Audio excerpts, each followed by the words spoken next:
Regular Novara viewers will have heard of Jamie Driscoll. He's the North of Tyne mayor who recently resigned from Labour after being blocked by the party from standing as the mayor of the North East. He's now standing as an independent in that race, and he's already raised £120,000 to fund his campaign. Labour's Rachel Reeves is not impressed, though. She told the local Chronicle this: "It's up to Jamie Driscoll what he does, but he was ruled out of standing as the Labour candidate next year because Keir has taken an incredibly tough stance on anti-Semitism. He said it was the first commitment he made as the incoming leader of the Labour Party, that it would tear anti-Semitism out by its roots. And, Jamie Driscoll, against good advice, shared a platform with people who had been expelled from the Labour Party for anti-Semitism. And I'm not going to make any apologies for that tough stance on anti-Semitism. It is a deep shame and a deep stain on the Labour Party that when Jeremy Corbyn was leader of the party, that anti-Semitism took hold, and so that's why Jamie Driscoll was barred from standing as a Labour candidate." Jamie Driscoll has hit back. He told the paper this: "Rachel Reeves has made herself look foolish here. Labour HQ or whoever is advising her has given her a hospital pass. The NEC panel that interviewed me categorically told me that there was no allegation of anti-Semitism against me. Ken Loach was not kicked out of the Labour Party for anti-Semitism. He is a highly respected British filmmaker who recently received a standing ovation at Cannes. His latest film, The Old Oak, set in the North East, was partially funded by the BBC." He goes on, "He recently got invited to meet the Pope in the Sistine Chapel. Is Rachel Reeves saying Pope Francis is anti-Semitic? Someone should ask her. The whole thing stinks of double standards. Keir Starmer appeared in the Ken Loach film McLibel and even used footage from this in his leadership campaign video. Ed Miliband recently interviewed Ken Loach on his podcast and talked about, guess what, films.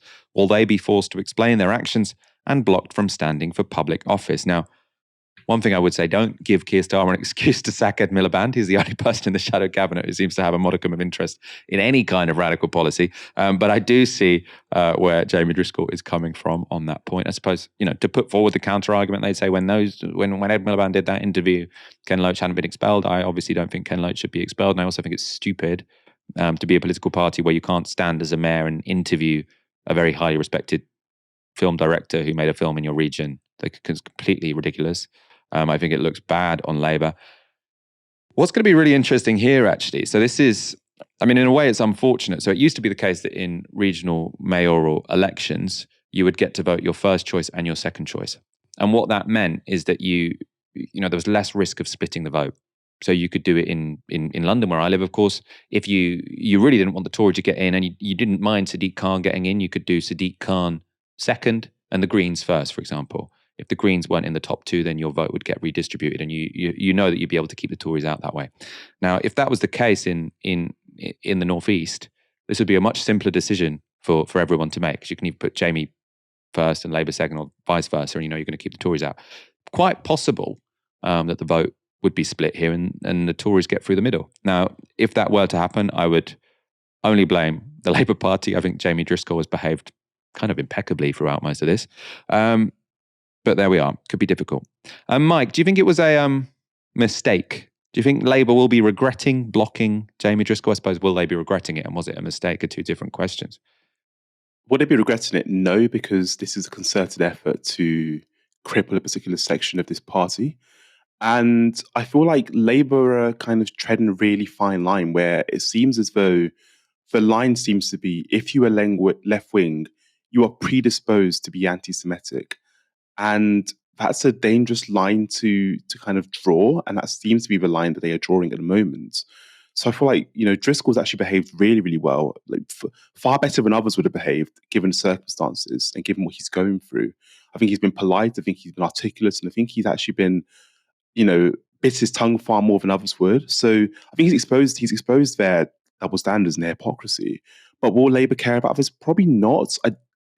He's the sort of person they want to offend at the moment. He's the sort of person they have very little regard for at the moment. So whether this will bother them or not is not the question. I think the question is, given that, as I've mentioned before in Novara, we have this two-party system. Labour and the Conservatives have historically always been broad churches.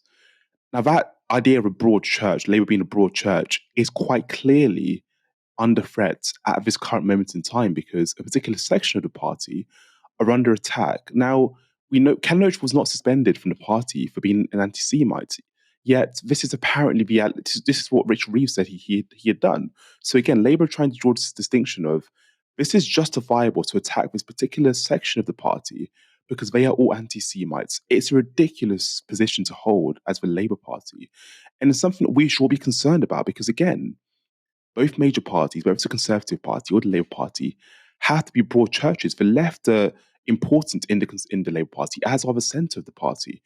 These two kind of sections of the party have always coexisted because we accept that both major parties are a broad church. So that's the threat here. We're attacking the kind of values that we hold as sacrosanct in British politics, which means that both parties are broad churches. And that's a real problem for me.